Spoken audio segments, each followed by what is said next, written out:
ဖြစ်ပါတယ်မြမတလေးထုံးတဲ့ဥတွေရဲ့အရင်းမြစ်တွေအကြောင်းကိုဥစွာဆွေးနွေးသွားပြီးတော့ကျွန်တော်တို့ဓမ္မတက်များအကြောင်းကိုလည်းနည်းငယ်ဆွေးနွေးတင်ပြသွားမှာဖြစ်ပါတယ်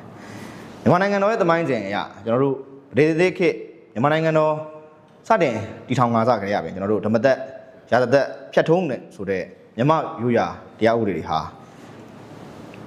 ထွန်းကားလာခဲ့ပြီးတော့ဒီ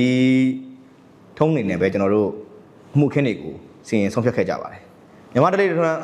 ဥပဒေရဲ့အရင်းမြစ်ဟာ၄မျိုးရှိပါတယ်အဲ့ဒါကတော့ဓမ္မသက်တွေစီရင်ထုံးဗုဒ္ဓဘာသာမြန်မာလူမျိုးတို့ရဲ့အတိဖြစ်သောဓလေ့ထုံးတမ်းနဲ့ဥပဒေပြုဖွဲ့ကပြဋ္ဌာန်းထားတဲ့ဥ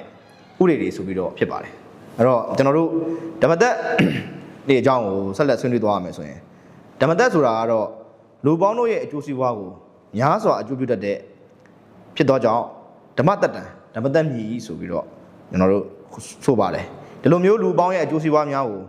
များစွာပြုတတ်သောဓမ္မသက်ကျမ်းကိုဆောင်ရွက်ဟူ၍လည်းဖြစ်ပါတယ်ဓမ္မသက်ဆိုတဲ့ဘောဟာမြမပါဠိမြန်မာပြည်မှာတရားကိုဆုံးဖြတ်သောကျမ်းလို့